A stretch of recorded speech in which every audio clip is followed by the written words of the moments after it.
さん行ってきます。おい、いってらっしゃい。気をつけてな。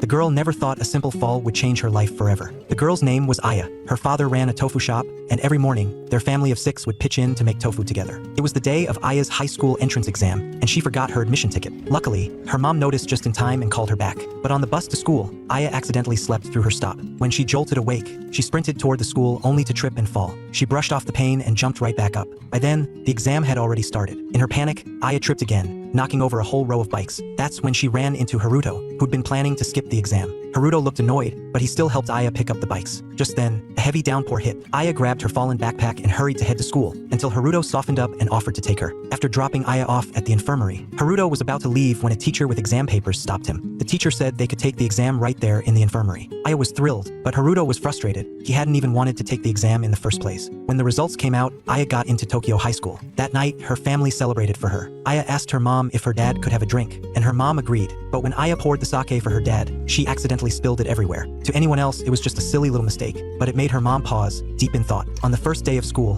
one student showed up late. It was Haruto. Aya waved to him, but he didn't acknowledge her. A few days later, Aya was walking to school like usual when her body suddenly lost balance. She crashed hard to the ground. Her mom drove her to the hospital. Most people would instinctively put their hands out to break a fall, but Aya had no scrapes on her hands. That made her mom anxious. The doctor examined Aya and found she struggled to stay balanced, even struggling with simple movements. A few days later, the diagnosis came in. The doctor told Aya's mom, Aya had spinocerebellar degeneration. The disease would slowly rob her of control over her body as her nerves deteriorated. She'd stay fully conscious, but wouldn't be able to control her own movements. And to this day, there hadn't been a single successful treatment case. For a mother to accept that her 15-year-old daughter had an incurable disease, it was almost impossible. But at that very moment, Aya was at school, convincing her classmates to join the choir competition together. Aya's mom refused to believe it. She searched everywhere, visiting famous hospitals and doctors, but no one gave her the answer she'd been hoping for. Finally, the harsh truth sank in, and she had to accept it. As she listened to her daughter's voice on the phone, Aya's mom couldn't hold back anymore. She broke down sobbing. If she could, she would have traded places with Aya in a heartbeat, taking all that pain for herself.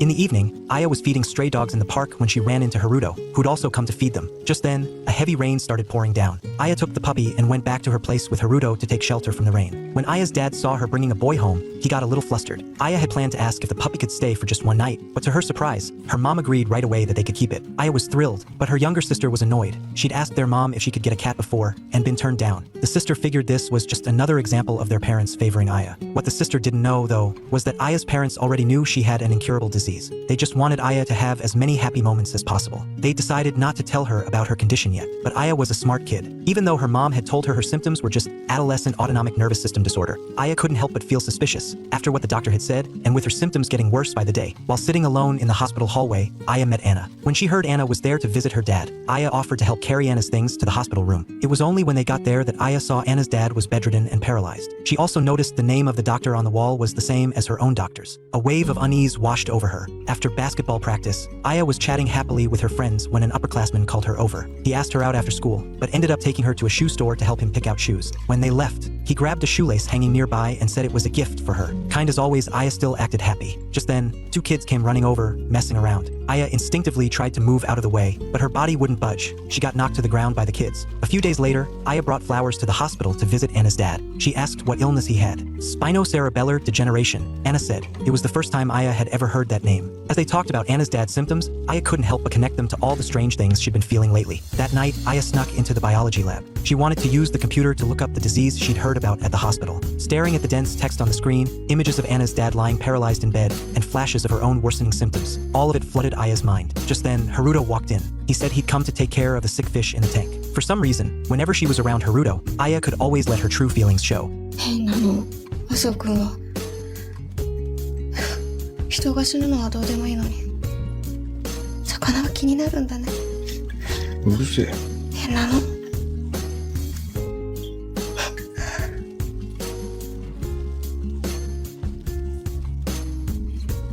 When Aya got home, she saw how worried her parents looked. She quickly pulled herself together and forced a smile. Glancing at the calendar on the wall, marked with the choir competition and her next doctor's appointment, Aya made up her mind to face the truth that day. At rehearsal, she was back to her usual self. Watching her classmates sing, she felt even more determined to do her best in the competition. She was scared to face the truth, of course, but she also knew she'd have to confront her real fate eventually.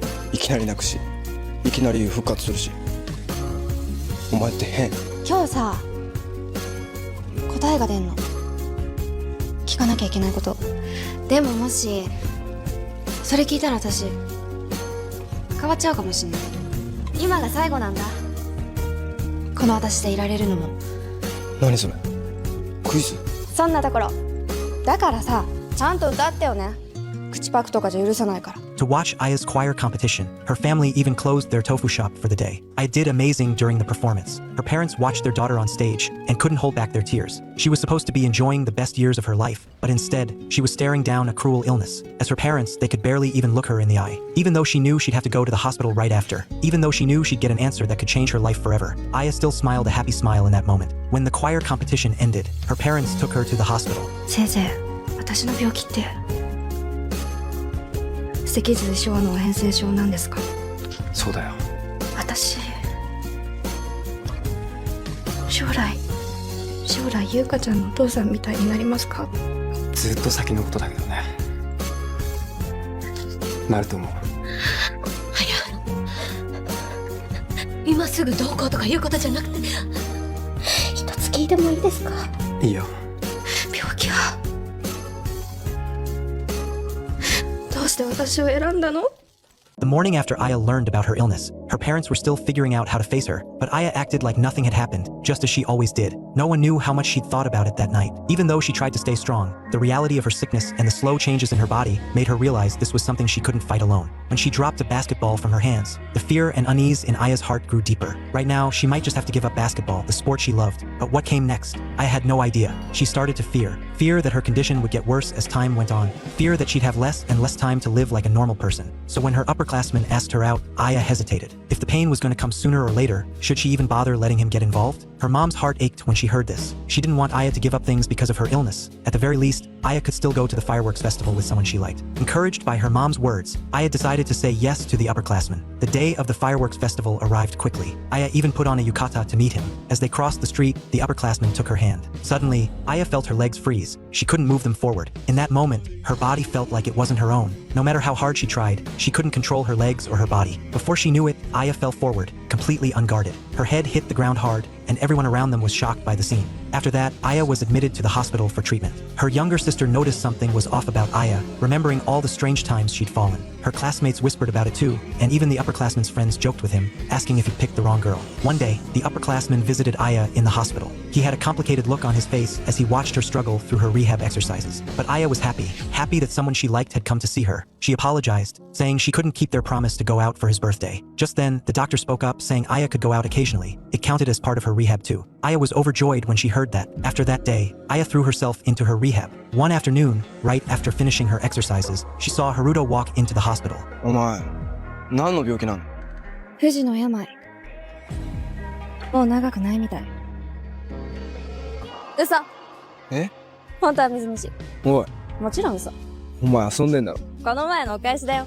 Aya didn't realize she always opened up to Haruto without thinking, and Haruto's care for her had quietly grown beyond that of a regular classmate. Since Haruto's dad worked at the hospital, Haruto had a hunch Aya's illness was more serious than it seemed. He found his dad's hospital directory at home and looked up Aya's attending doctor, Dr. Mizuno. In Dr. Mizuno's profile, Haruto saw the name spinocerebellar degeneration. He looked up the disease in a medical book, and as he read the description, he thought back to Aya's symptoms and the little jokes she'd made about her body. A few days later, Haruto overheard the upperclassman talking to his friends at school. It was clear the upperclassman had no intention of keeping his promise to Aya. But by then, Aya was already holding the birthday gift she'd made for him, heading to the park for their date. Only then did the upperclassman call to cancel. The doctor rushed to Aya's hospital room to tell her something, only to find she'd already left. Haruto immediately ran to the park. Before he could get there, a heavy rain started pouring down. Aya waited and waited for the upperclassman, but he never showed up. As the rain got harder, Aya finally decided to leave. Suddenly, she tripped and fell, and the gift in her hand dropped to the ground. She picked it up, and the pouring rain soaked her through.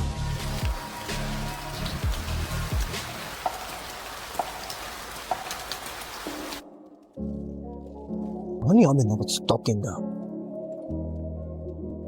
風邪ひいて入院のるとも知らないからな。あいつ、来ないよ。急な用事が入ったみたいで。さっき病院に電話来てた。麻生くん、それ言いに来てくれたの？ありがとう、来てくれて。別に。本当は先輩は来ないかもって。どっかで思ってた。来ない方がいいって。何言ってんだよ。私ね、歩けなくなっちゃうんだって。言葉もだんだん発音がはっきりしなくなって、何言ってるかわかんなくなっちゃうんだって。最後には寝たきりになって、喋ることも食べることもできなくなっちゃうんだって。麻生くん前に言ったよね。人間だけが欲張って余分に生きようとするって。やっぱり欲張りかな。無理に生きようとするのは間違ってるかな。過去に戻りたい。タイムマシン作って過去に戻りたい。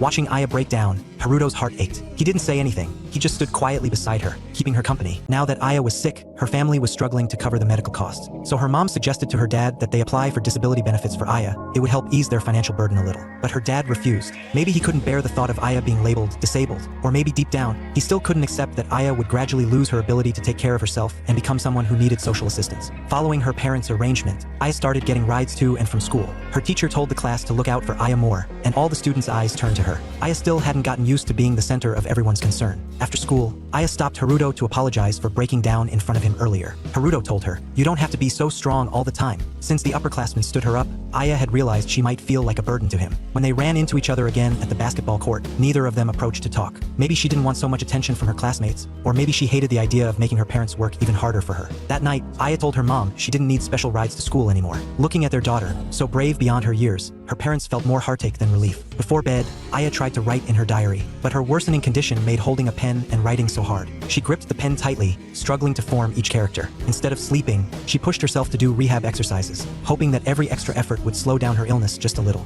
One day, Aya sat in the classroom watching her classmates have PE. Then Haruto walked in, saying he'd come back because his stomach hurt. As Haruto rambled about hating PE, Aya realized she didn't even have the strength to respond. Suddenly, she fainted and fell to the floor. Aya hated troubling her friends by asking to go to the bathroom, so she'd stopped drinking water at school. For a normal person, skipping water for a day might not matter, but her illness had made her body so fragile that dehydration caused her to pass out. Haruto went to Dr. Mizuno's office alone. From the information he'd found earlier, he already knew Aya's illness was serious. When he walked out, he found his dad waiting for him at the door. Haruto's dad knew he'd been looking into Aya's condition, and as a doctor, he understood exactly what that illness meant. Haruto couldn't grasp how cruel the disease was, or why all the adults could stay so calm and detached about it. Meanwhile, Aya's mom brought up the disability application again. Her dad flew into a rage, snatching it and throwing it in the trash. It was the first time they'd fought since Aya got sick. Aya's mom couldn't understand why he was so stubbornly against the benefits, but all her dad could say was, "I don't want Aya to suffer like this." Just then, Aya's younger sister stepped in to stop the argument. She'd already suspected her parents were hiding something about Aya's illness. Seeing how hard it was for Aya to move, she'd held back from pestering her before. And on the nights Aya practiced rehab alone, her sister hadn't been asleep. So after hearing her parents fight, she finally blurted out all the questions she'd been holding in.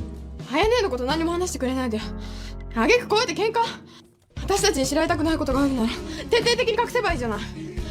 でも言ってることとやってることおかしいよ。Up in her room, Aya had heard the fight too. She forced herself to walk downstairs. She knew the conflict was all because of her, and guilt washed over her to see her family torn apart because of her. Her mom hugged her, not wanting Aya to feel guilty or to feel inferior because of a disabled label. So she told Aya about the disability handbook. Even if you're labeled disabled, she said, it doesn't mean you've lost your worth in this world. Accepting care from others and society, that's also a kind of strength. Taking the chance. Aya's mom told Aya's younger siblings about her illness. Even though she explained that Aya would get worse, that she'd gradually lose her ability to take care of herself, they still couldn't believe it. The sister who'd always looked out for them had an incurable disease. 治るんだよね。今の医学じゃ治療法はないって。私ごめんねじゃなくって、ありがとうって言葉を大切にする。After that day, Aya faced her illness with more courage. She went to the basketball court, her favorite place, and kept trying to shoot the ball. Even when the ball slipped from her hands and hit the ground every time, she didn't give up. Maybe in that moment, she was saying goodbye to the sport she loved so much. If she did this now, would she have fewer regrets later? 下手くそ。麻生くん。何やってんだよ。試験前で部活休みだろ。麻生くんこそ。亀の餌やり。ねえ。片付けるの手伝って。As Aya's condition worsened, walking had become extremely difficult for her. She could only move her legs slowly, shuffling forward in an awkward posture, and it was hard not to draw people's stares. One day, Aya and her mom spotted her younger brother Hiroki kicking a soccer ball alone. Seeing him practicing shots, Aya picked up a stone and drew a goal shape on the wall. Using the skills she'd learned from basketball training, she taught Hiroki tips to improve. With his sister's guidance, Hiroki got better and better. He told Aya that if he made the team for the upcoming game, he'd definitely want her to come watch. It was Aya's follow-up appointment. As she struggled to complete each movement the doctor instructed, expected, her mom couldn't help but hope, maybe Aya will just keep getting better like this? But the doctor knew the truth. These exercises only slowed the disease's progression. They didn't actually treat it. Dr. Mizuno flipped through Aya's diary, where she'd recorded her symptoms. One line made him pause. That simple sentence told him Aya's condition was worsening rapidly. I choked a little while drinking water. For most people, that was trivial, but for Aya, it signaled swallowing difficulties, a worrying new symptom. Meanwhile, Aya's dad went to the supermarket owner, hoping to get their tofu shop's products stocked there. The owner was clearly annoyed, until his son ran over. The boy was Aya's classmate, so he recognized this was Aya's dad. Once the owner realized this was the father of the disabled girl from school, his attitude softened immediately. He agreed to stock their tofu. Aya's dad thanked him quickly, but his heart felt heavy. Before coming, he'd confidently told Aya he'd take care of it. Yet in the end, it was only because people felt sorry for Aya that he'd gotten what he wanted. One morning, Aya was walking to school when the bus pulled up. The classmates beside her ran for it, and Aya tried to jog too, but her steps barely sped up. By the time the bus stopped, everyone else was boarding, while Aya was still struggling toward the stop. That short stretch of road felt endless. When she finally got on, the driver told her it was no problem, but the passengers' glances and expressions made their impatience obvious. それじゃあ半額の120円になります。すいません。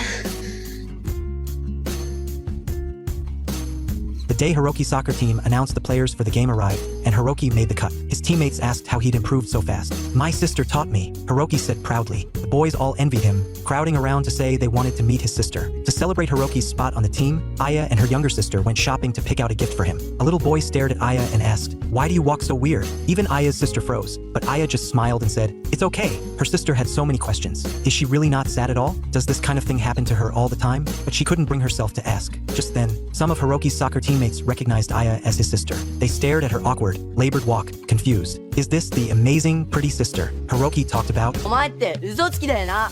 何がスポーツの得意な美人の姉ちゃんだよ。似てる似てる。いいよ。何すんだよ。 When the boys accidentally kicked the soccer ball into a lake, Hiroki's pride shattered right then and there. Back home, Hiroki suddenly snapped at Aya. "I don't want you coming to my game," he yelled, then ran to his room. Everyone was confused until Haruto showed up. He'd seen Hiroki getting teased by his teammates earlier, so he'd fetched the lost soccer ball and brought it to the Ikuchi house. 大事にしろよ。え？ボールも、姉ちゃんも。A few days later, Aya's mom realized Hiroki had forgotten his tuition fee, so she asked their younger sister to take it to him. あれ？こっちの姉ちゃんはちゃんと歩けるんだ。未経中のお姉ちゃんですよね。僕たちにもサッカー教えてください。この姉ちゃんじゃねえよ。それにもう一人の姉ちゃん、サッカー教えるなんて無理だって。ちゃんと歩けねえんだぜ。だから紹介なんてできねえんだよな。お前さ、姉ちゃんにサッカー教えてもらうより歩き方教えてやった方がいいんじゃねえのか。いって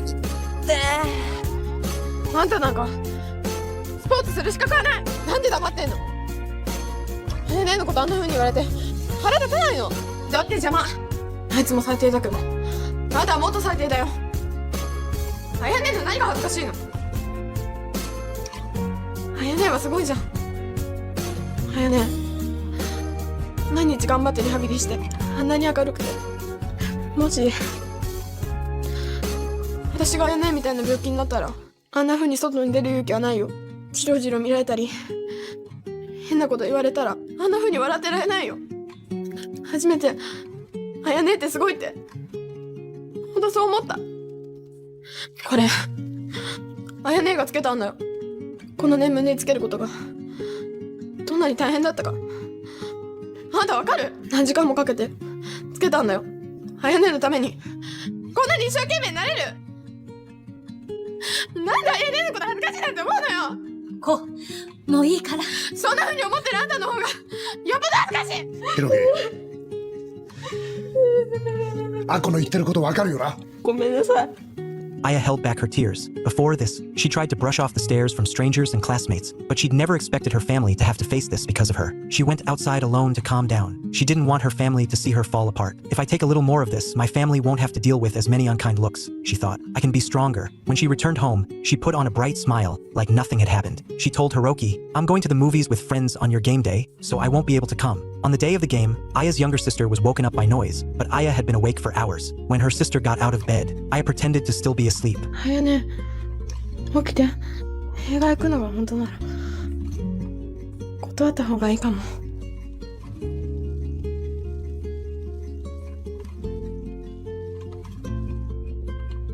Even though she worried Hiroki might get teased because of her, the sincere words Hiroki had written on a card for her made up her mind. She was going to his game. あやね頑張ってねあれがあやねだよすっげえ美人だろ羨ましいだろ Even if I have to endure more stares, even if it hurts, she thought, there will still be warm, kind eyes too. That thought gave her one more reason to keep going. The new year had arrived, and Aya's family went to the temple to pray for good fortune. By then, moving had become even harder for Aya. She relied on a wheelchair and help from others to get around. At mealtimes, her younger sister AKO would even plate food for her. When Aya struggled with tasks because of her condition, her family quietly stepped in to assist. At school, her friends did their best to help her too. Aya preferred being with her friends over long school breaks. She felt more at ease with them. Around that time, their teacher handed out college major interest surveys. Aya asked Haruto if he planned to choose liberal arts or science. He just shrugged and said, I don't know. She suggested veterinary medicine, but he replied, how would I know? That's so far off. Aya, though, had already made up her mind. No matter what, she wanted a job where she could help others someday. Aya studied hard to prepare for college, but her illness made writing extremely difficult. Sometimes, everyone else would finish taking notes while she was still halfway through. Occasionally, the teacher would wait for her, but their school and class were known for good grades, so when progress slowed even a little because of her, it was hard for some classmates to hide their impatience. One day, Aya's homeroom teacher called her mom to school. The school suggested transferring Aya to a special needs school better equipped for students with disabilities, saying it would be better for Aya's health and for keeping the other students learning on track. Later, when Aya's mom mentioned the special needs school to Dr. Mizuno during a follow-up appointment, he could tell she was worried. He advised her to visit the school first before making a decision. Meanwhile, Aya was studying, but her mind was elsewhere. She opened her desk drawer and pulled out a photo of her and her friends. Staring at it, she thought about what had happened earlier that day. Her best friend Mari had gotten angry when Aya suddenly quit the basketball team. It wasn't the quitting that upset her. It was that Aya had done it without telling her. Why didn't you say anything first? Mari had asked. Am I that untrustworthy to you? After that, Mari still made copies of her notes for Aya, but she refused to talk to her. A few days later, Aya was climbing the stairs with a classmate's help when Mari saw her. Mari didn't come over to say hi. Later, when Aya spotted Mari standing alone on the rooftop, she went over to her. They talked about playing basketball together back in middle school, memories that were precious to both of them. Mari admitted she'd stuck with basketball in middle school because of Aya. As they laughed about old times, they apologized to each other, and the misunderstanding between them finally melted away. あやバスケやめても友達だよね私たち当たり前じゃない One afternoon, Aya was rummaging through her desk drawer for something when she found a brochure for the special needs school. She guessed her parents might be thinking of sending her there. At dinner, she seemed distracted, her mind racing. What would it be like if I really had to go? Finally, she worked up the courage to ask her parents about it. Even though they said the special needs school was just one option, Aya made it clear she strongly opposed the idea. 病気のために部活とかやめなくちゃいけないのはしょうがないと思う。他にもいろんなことをいっぱい諦めてきたけど全部しょうがないと思ってる。みんなとは同じようにいかないこともよくわかってる。でもそれでもマリたちと一緒にいたいの。友達がいないところなんか行きたくないよ。友達までいなくなったら私じゃなくなっちゃうから。In the end, her parents decided to respect her wishes, though they knew this choice meant Aya would face more hardships ahead. The day of the parent-teacher conference and the basketball game arrived. Aya's mom went to the conference while Aya and AKO went to watch the game. During the conference, all the other parents suddenly turned their eyes to Aya's mom. They started talking about how Aya was affecting the class. As her condition worsened, she relied on classmates more often and was slowing down the class's progress. Aya's mom could understand their concerns, but she also knew Aya wasn't ready to leave her current school yet. 最初は信じられませんでした。主人も私も他の病院を回ったり何冊も医学書を読んだりして何かの間違いだと思いたくて。でも事実でした。娘に病気のことを話した時言われました。どうして私なんだって。まだ15歳なのにって。娘はこれまでにいろんなことを諦めてきました。休みの日に友達と映画に行くことも大好きだった部活も。でもそんな娘が学校に行くことは本当に楽しみにしてるんです。友達に会えるって毎日笑顔で登校していくんです。このままこの学校にずっとはいられないことも娘は分かっているはずです。ですからもう少しほんの少しだけ娘に考える時間をいただきたいんです。どうか自分で決断するまで待ってはいただけないでしょうか。いつかこの学校を去るとき自分の将来は自分で決めたんだってそう胸を張って大好きな東高から転校させてやりたいんです。親のわがままだということは重々分かっています。どうぞどうかよろしくお願いいたします。 Maybe her mom was right. Aya knew she'd have to leave someday. But for now, at least while she still had some ability to take care of herself, she wanted to stay. Everything about this school made her feel like she belonged. So even if it meant more trouble, Aya wanted to stay here, in a place that proved she mattered. A few days later, Dad went to a medical supply store. He had his eye on an electric wheelchair. It'd make things so much easier for Aya, he thought. But the price was way too high, he had to walk away. When he got home, he told Mom he'd taken a second job as a blacksmith. Mom worried it would be too tiring, but Dad just said, "Don't worry about it. Just take good care of Aya, and don't tell the kids about this." Aya, who'd been about to go downstairs, heard every word. "So I really am being a burden to my family," she thought. On the day of exams, Aya's friends were helping her climb the stairs when the bell rang suddenly. Aya tried to hurry, but she misstepped. In an instant, Aya and Mari both stumbled backward, tumbling down the long flight of stairs. Luckily, neither was seriously hurt, but Mari's right hand was injured. That meant she couldn't play in the upcoming basketball game. I turned to AKO. "Should I even keep going to the school?" She wasn't sure anymore. AKO said, "What if I study harder from now on? If I get into Toko High too, maybe I can help you when you're an upperclassman. Then Mom won't have to quit her job, right?" Aya was touched. AKO had never been a top student, but here she was, offering to work harder for her. When Aya returned to school after resting, her friends met her at the gate like usual, but their expressions were awkward. They didn't say anything, but it was clear they were holding back. When Aya pushed open the classroom door, the noisy room fell silent instantly. Everyone stared at her, and a strange hush hung in the air. Aya had to leave early for a follow-up appointment. After walking her out, her friends rushed back to the classroom. It was time for the student-teacher discussion, and the class president suddenly suggested talking about the Aya situation. Just then, Aya realized she'd forgotten her notebook and turned back to get it. "The Aya thing needs to be fixed," the president said. "Otherwise, she'll just keep holding the rest of the class back." Some classmates agreed, saying Aya was slowing down the lessons, but others defended her. "Can't we wait for her? 5 minutes? 10 minutes?" Then the president called on Mari. あやはいろいろ悩んで、でも必死ですごく頑張ってるんだよ。ほんの少し支えてあげるくらい迷惑にはならないでしょ。でも杉浦さん、池内さんのせいで怪我してバスケの試合出られなかったんだよね。それは松村さんは？私は毎日校門まで迎えに行ってて、教室移動もほとんど一緒で、あやが大好きだし友達だからやってるんだけど、でもたまに結構きつい時もあって、私勉強とか器用にできるタイプじゃないし、部活もあるし。限界じゃねえの？これからずっとって考えるとさ、助けてあげたくても無理じゃない？みんなの意見は分かった。この件についてはちゃんと池内のご家族と相談して。お前らずるいよ。あいつの前ではいい人のふりして親切にして、あいつが何度ごめんねって言っても平気平気って繰り返して、あいつがいない時にこんな話して、本当は迷惑でしたなんてずるいよ。嫌だったらもともと親切になんかすんなよ。面倒だ、困ってる、疲れるってあいつの前で言えよ。そしたらあいつきっと分かったよ。助けてもらわないで済む方法だって考えたよ。あ、そう、お前の言いたいことはよく分かる。でもお前もだよ。お前ってなんであいつより先に親に話すんだよ。毎日直接顔合わせてるあいつになんで話聞いてやんねえんだよ。外堀埋めて追い込むような真似すんなよ。先生があいつとちゃんと向き合ってたろ。あいつだってきっと自分で。池内、ごめんなさい、忘れ物しちゃって。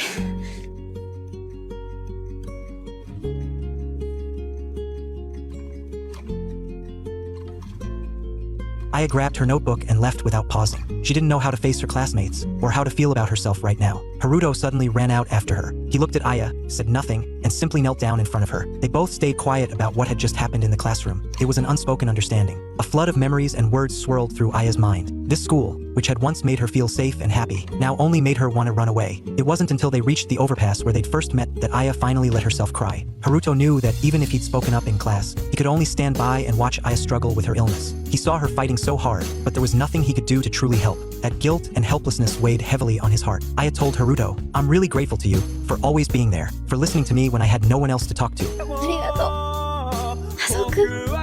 But in the face of fragile life and the heaviness of illness, neither Aya nor Haruto knew what to do. Asterisk, what should we do? How do we face this? What choice do we make? Where are the answers? Asterisk, it was the day of Rika's kindergarten performance, and the whole family came to watch. Looking at her family's happy faces, Aya felt content. As long as she was with them, she had nothing to fear. だからさ、仕事辞めないでお母さん。お父さんも無理しないで。何言ってんだよ。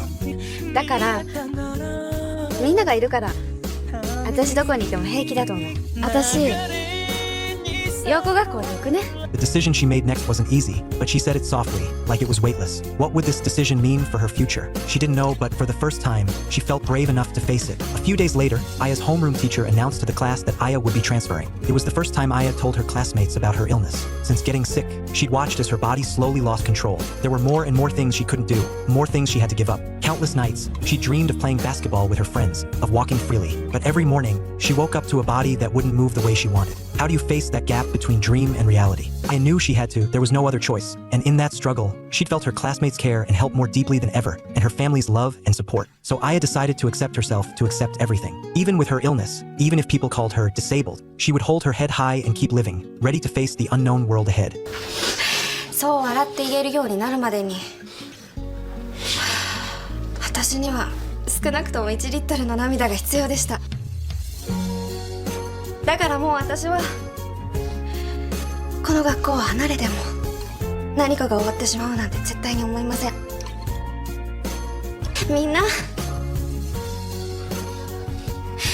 今まで親切にしてくれて本当にありがとう。 After saying goodbye to her classmates, Aya left the school with her parents. One by one, her classmates stood up and ran outside, chasing after them.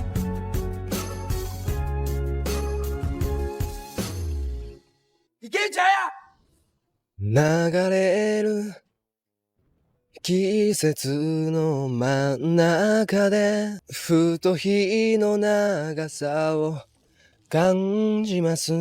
せわしくすぎる日々の中に私とあなたで夢を描く3月の風に思いを乗せて桜のつぼみは春へと続きます。溢れ出す光の粒が少しずつ朝を温めます。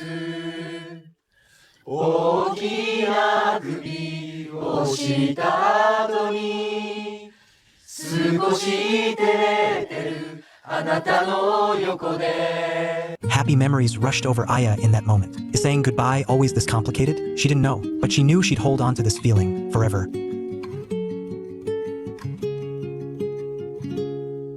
To help Aya move around more freely at the special needs school, her parents bought her a motorized wheelchair. One day, Aya's dad was driving when he spotted Haruto. Before Haruto knew it, he'd been roped into helping out. Since Aya would start at the special needs school the next day, her mom bought her a cell phone as a gift. That way, Aya could easily stay in touch with her family while at school. When Haruto tried to ask for Aya's new number to save it, Aya's dad playfully pretended to be mad and shot him down. The dinner table was filled with laughter, like all the worries and hardships waiting in the future had vanished for that moment. But time never stops, and tomorrow would still come. And come it did, bringing a new day and a new school year. As Haruto watched club members practice as they passed by, his thoughts drifted to Aya. Meanwhile, Aya was visiting the special needs school for the first time, with her mom by her side. The school was surrounded by tall walls, like it was cut off from the rest of the world. After saying goodbye to her mom, Aya met Asami, her first time meeting someone her age who also had an illness. Asami's condition was worse than Aya's. She already had obvious speech impairments. Watching Asami struggle to talk stirred up a mix of complicated feelings in Aya. That night, Aya's dad couldn't wait to call her, but the line was busy. Haruto had beaten him to it. He told Aya all about what was happening at their old school, chatting like they were still in the biology classroom after school. For a little while, Aya forgot the anxiety of her first day at the new school. Around the same time, Dr. Mizuno told Aya's mom about her latest diagnosis. The news wasn't good. Aya's condition was about to progress to the next stage. Her ability to swallow would decline, she'd struggle to speak clearly, her limb function would weaken, and even a simple cold could lead to complications like pneumonia. Aya seemed scared of her worsening illness, so she started pushing herself to move on her own, even though it was incredibly hard. Sometimes she'd miss class because of it. Her teacher told her she should try to keep up with everyone else's pace, but Aya was terrified, afraid that if she relied on her wheelchair once, she'd never be able to walk on her own again. That evening, Haruto called again. He asked if she wanted to go to the aquarium with him. Aya said she'd need to check with her mom, but deep down, she was already looking forward to it. On the day of their trip, Haruto went to the special needs school to pick Aya up. At the aquarium, he pointed out different animals to her, explaining that dolphins make ultrasonic sounds humans can't hear, sounds they use to communicate with other dolphins far away. Aya pressed her ear to the glass, trying to listen. I wish humans could talk to people far away like that too, she said. Haruto told her to wait, then walked off. He came back with a small dolphin charm and hung it on Aya's phone, a way for them to stay connected, even when they weren't together. While Haruto went to buy drinks, house. A stranger approached Aya to ask for directions. Aya tried to answer, but she couldn't get the right sounds out. The stranger stared at her in confusion, and Aya was overwhelmed with helplessness and embarrassment. She struggled to describe the route and eventually managed to help the stranger, but the fear of not being able to say what she wanted had planted a seed of anxiety in her heart. On their way back,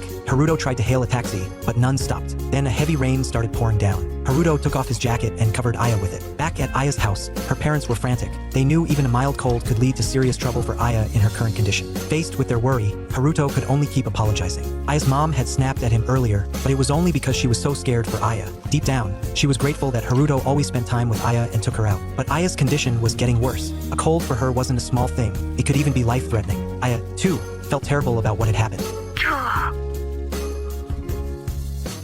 ごめんね。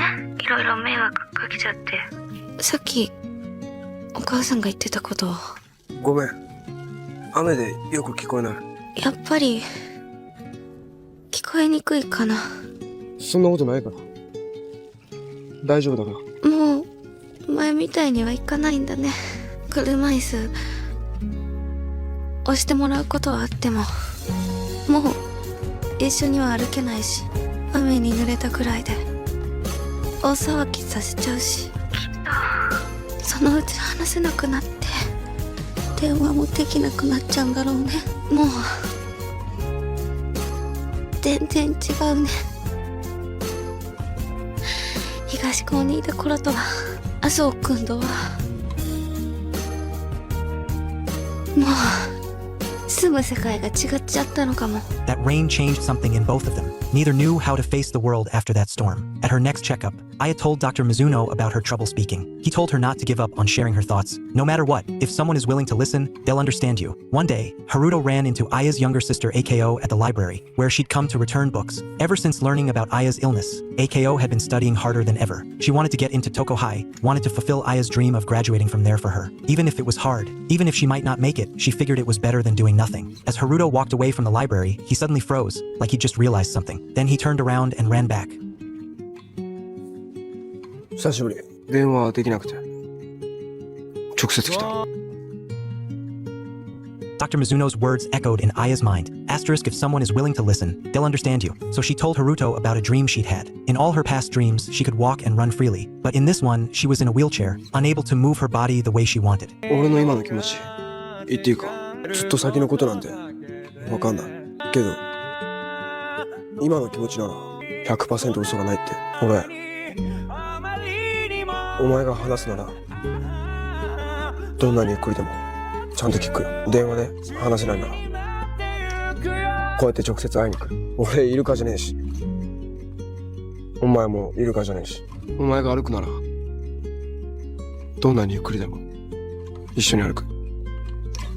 今は頼りにならないかもしれないけど、いつか、お前の役に立ちたい。昔みたいにいかなくても、そういう気持ちで繋がってるから、住む世界が違うとは思わない。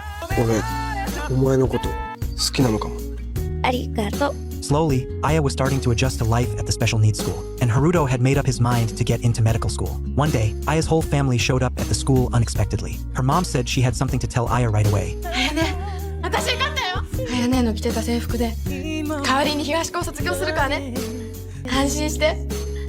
あやねの夢、私が引き受けたから。 Even if she'd lose things in the future, Aya decided to live in the present. Asterisk, isn't it nice to pass the dreams I had to give up on to AKO? She thought, I'll do what I can now and hold on to this happiness tightly.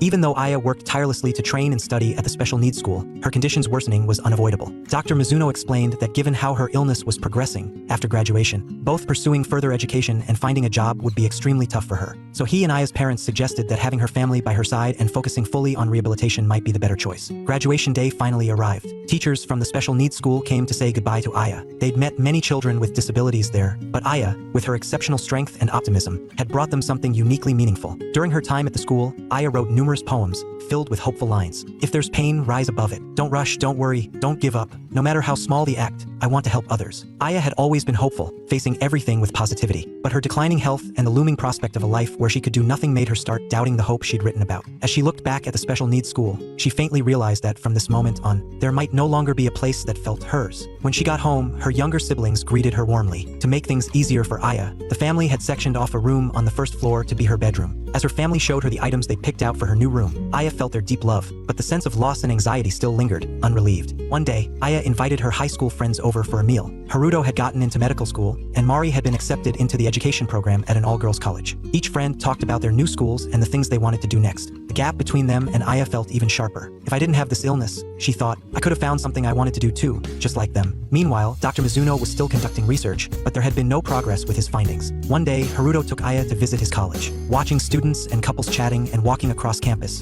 even the ever-optimistic Aya struggled to comfort herself. She couldn't ignore the gap now. If I hadn't gotten sick, she thought I could be enjoying college life too, walking side by side with Haruto. Despite the immense pain in her heart, I didn't give up. She worked hard at rehabilitation, fighting against her disabled body. The incredible perseverance of 18-year-old Aya inspired both Haruto and Dr. Mizuno. She was someone to admire, yet it was impossible not to feel sorry for her. When Aya's mom came to pick her up, Aya suddenly asked if she could be hospitalized. She felt that twice-weekly rehabilitation sessions weren't enough. Instead of resting comfortably at home, Aya wanted to keep pushing herself to try harder, even just a little more on her own. One day, Mr. Takano from the special needs school visited Aya's mom. Turned out Mr. Takano was marrying teacher Madoka, and they wanted to invite the Ikuchi couple and Aya to their wedding. Beyond that, Mr. Takano pulled out a book, a publication featuring patients living with incurable illnesses. He wanted to publish Aya's poems in it. He knew it would make her happy. Around the same time, Haruto, who'd come to the hospital to visit Aya, ran into his father. Haruto's dad knew all about how Haruto had been caring for Aya, but he also knew that 18-year-old Haruto was still not mature enough. Just then, Aya's mom arrived at the hospital too. Haruto's father said he was grateful that Aya had changed Haruto so much, but as a father, he couldn't be sure if Haruto could handle the hardships that came with Aya's illness, or if Haruto might eventually leave, hurting Aya in the process. If that's the case, he asked, wouldn't it be better to stop now? His words were harsh, but they held truth. When Aya's mom returned to the hospital room, she told Aya about teacher Madoka's wedding. She knew Aya hadn't been doing well lately, so she encouraged Aya to show everyone how radiant she could be. One day, while alone in her hospital room, Aya tried hard to stand up to go to the bathroom. She struggled to control her trembling body. The wheelchair, just a few feet away, felt like an uncrossable gap. She lost her balance and fell to the floor. At that moment, Haruto was walking toward her room. どうした？来ないで。大丈夫か？来ないで。来ないで。あや。どうしたの？麻生くん、ちょっと出てて。いやでも俺。いいから今出てって。大丈夫大丈夫。あ、ねえあこ、バケツ持ってきて。うん。あや、着替えよ。ねえあや。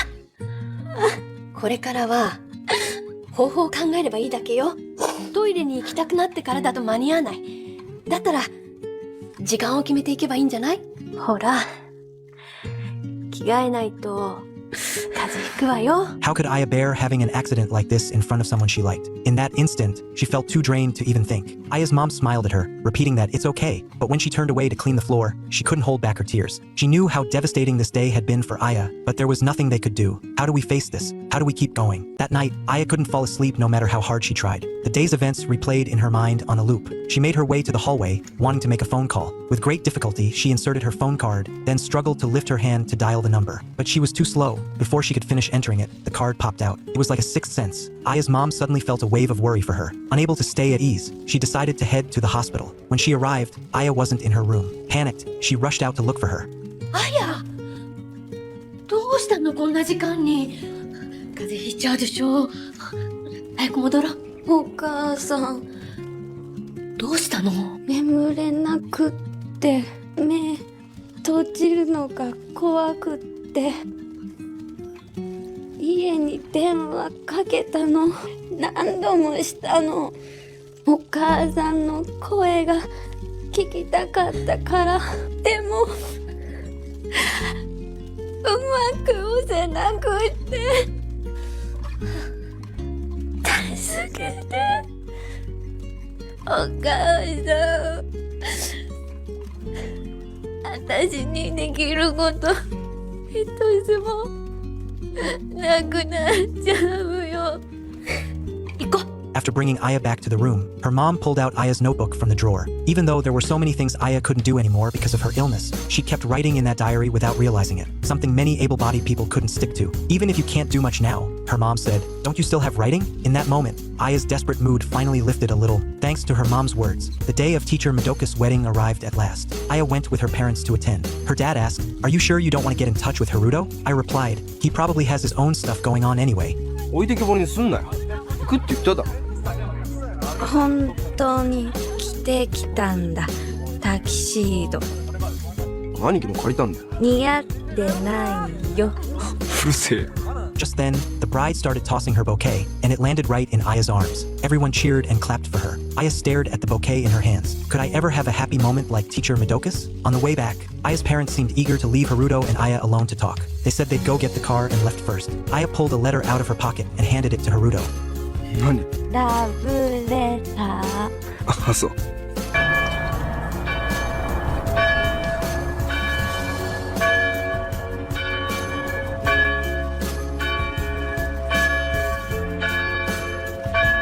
When Aya's parents brought her back to the hospital, she suddenly started struggling to breathe, as if she'd been choked. Dr. Mizuno rushed over to treat her immediately. Meanwhile, Haruto was just about to open the letter Aya had given him. In the letter, Aya wrote, I chose to write this because I couldn't bring myself to say these things out loud. Thank you so much for your constant company and encouragement. So many times, it was seeing your energetic, vibrant self that gave me the strength and confidence to keep going. But precisely because of that, I know someone as kind and outstanding as you will meet so many more people and have a future full of endless possibilities. でも私は違います。私に残された未来は何とかして生きる、それだけ。この差はどうしようもありません。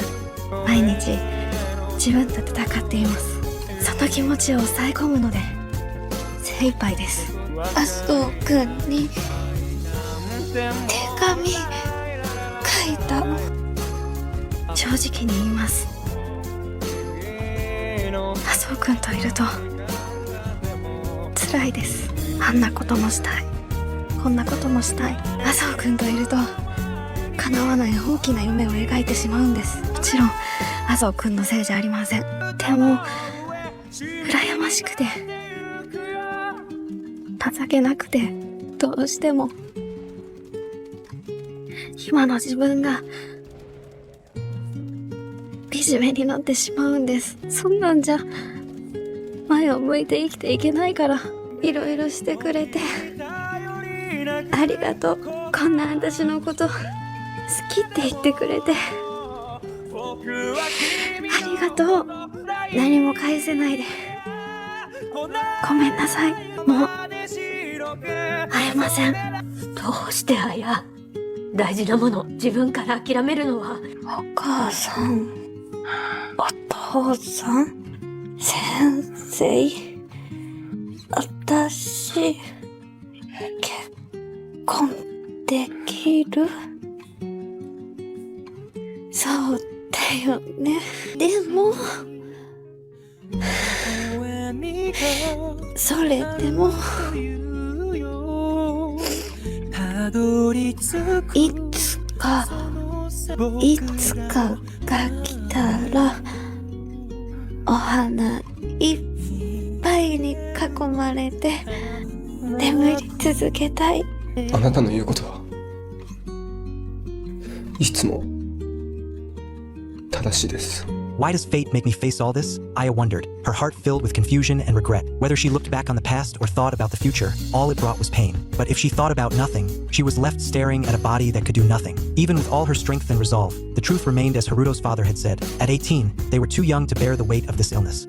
Aya, surrounded by illness, still kept writing. Her poems and diary entries were published in magazines every month. For Aya, this was the only thing she could still do right now. Meanwhile, Haruto, who was studying medicine, began researching treatments related to spinocerebellar degeneration. Ever since he received the letter Aya wrote him that day, Haruto had been thinking about the pain she mentioned. If he was really causing Aya extra suffering, would it be better to leave? In truth, Haruto didn't know what the right choice was either. He just didn't want to make Aya feel worse, and wanted to help her in whatever way he could. Hospital days were always boring, so her family visited Aya often to keep her company. company. Their presence filled the small hospital room with warmth. Watching her family chat, Aya would sometimes zone out and feel like she wasn't even sick. AKO said her painting had won an award and would be displayed in the school's exhibition hall. When Aya returned to Toko High, she looked at the familiar campus, and happy memories came flooding back. The sound of singing from a classroom suddenly pulled Aya's thoughts back to 5 years ago. Back then, she'd only been looking forward to the choir competition and seeing the person she liked, but the onset of her illness had slowly stripped away that anticipation bit by bit. Now, returning to this familiar campus again, Aya seemed to rediscover the version of herself she remembered. But the cruelty of her illness came faster than hope.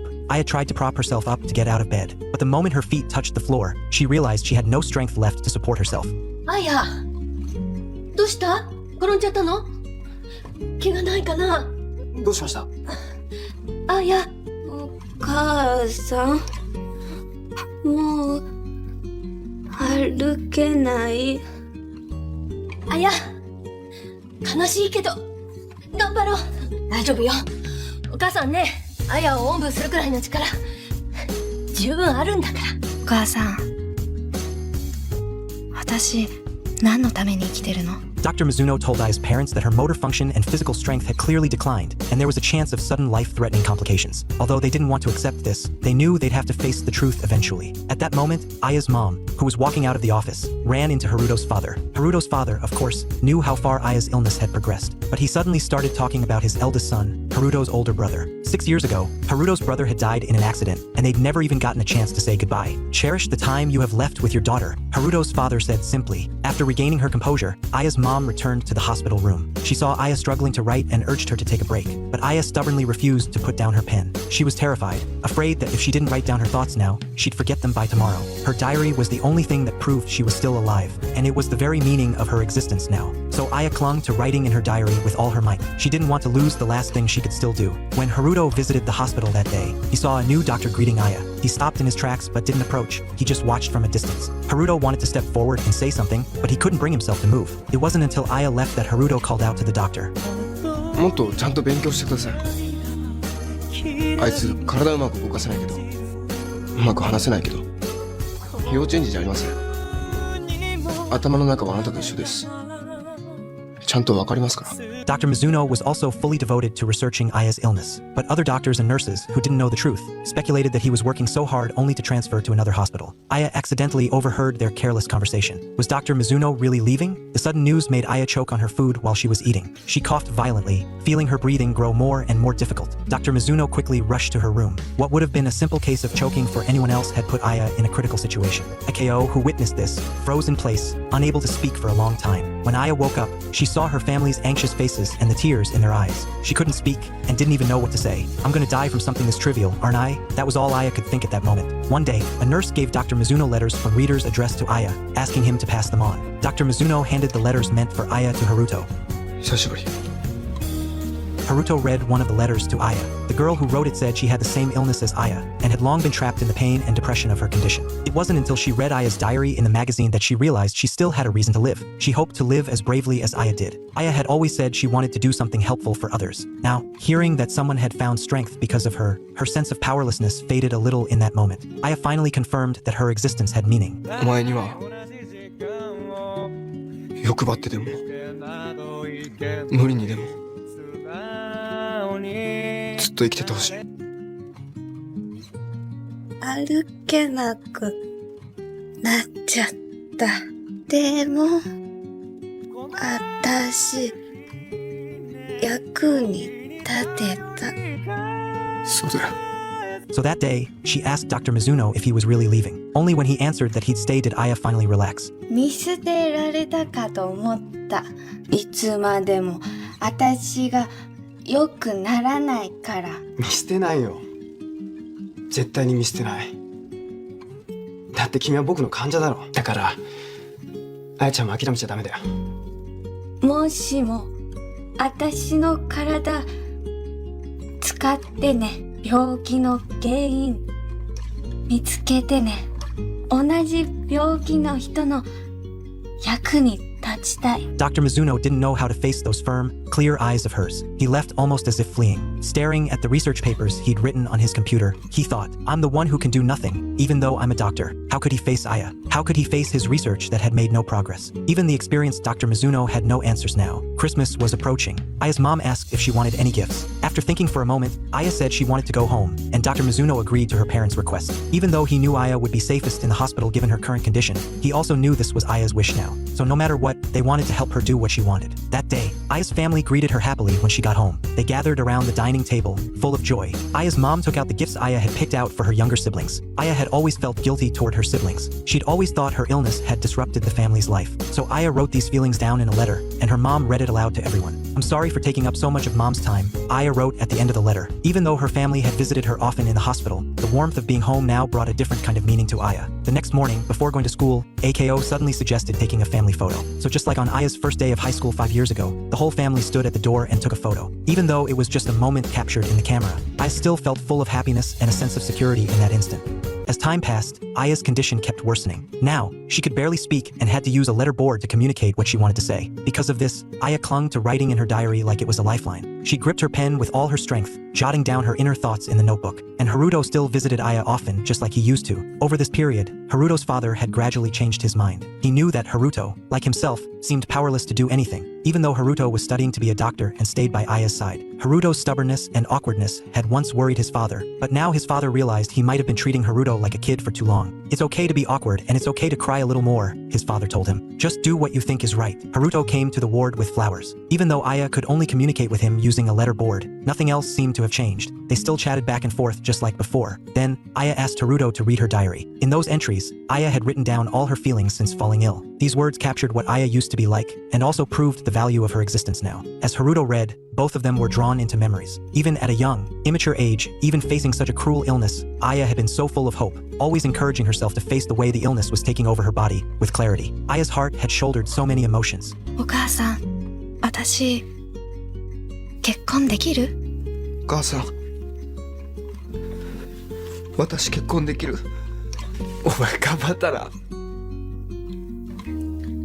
頑張って生きてきたな。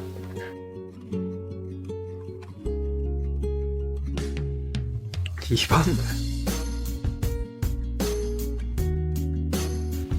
分かった。Finally, in her dream that night, Aya was able to move freely again. She ran freely on the court, and her friends cheered for her. All the things that should have belonged to Aya Ikuchi, now she could only catch glimpses of them in her dreams. Aya had one dream after another, and with her sick body, she held on for another 5 years. あやちゃん、先生。あやちゃん、あやちゃん。どうぞお待ちください。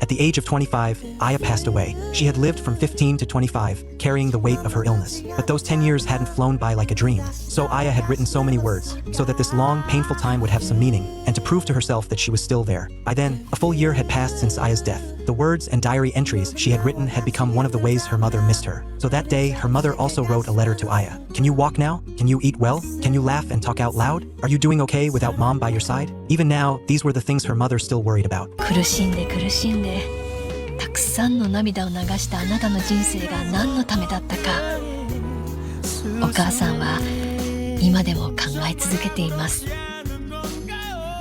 今でも答えを見つけられずにいます。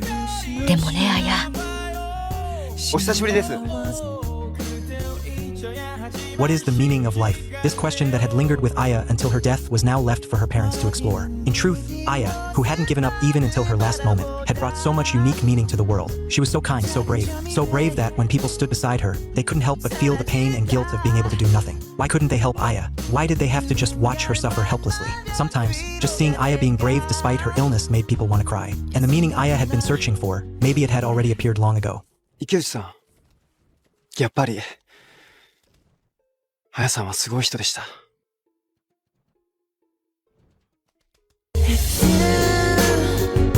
Aya Aya's diary entries published in magazines had been read by many people. Some were moved by her, while others began searching for the meaning of their own lives because of her. There were also many patients who had the same illness as Aya. Because of Aya, they realized they weren't alone. They had gained strength and confidence from Aya's diaries and poems. Aya's bravery had crossed the gap of illness and touched countless hearts. Those words she had written with unyielding will, those words she had written through tears, those words that carried both her pain and her youth, they had finally brought meaning to many people in one way or another. Does my existence have meaning? Why do I live? The answers to these questions she had asked herself countless times seemed to finally be clear. ねえあや、そっちではもう泣いたりしてないよね。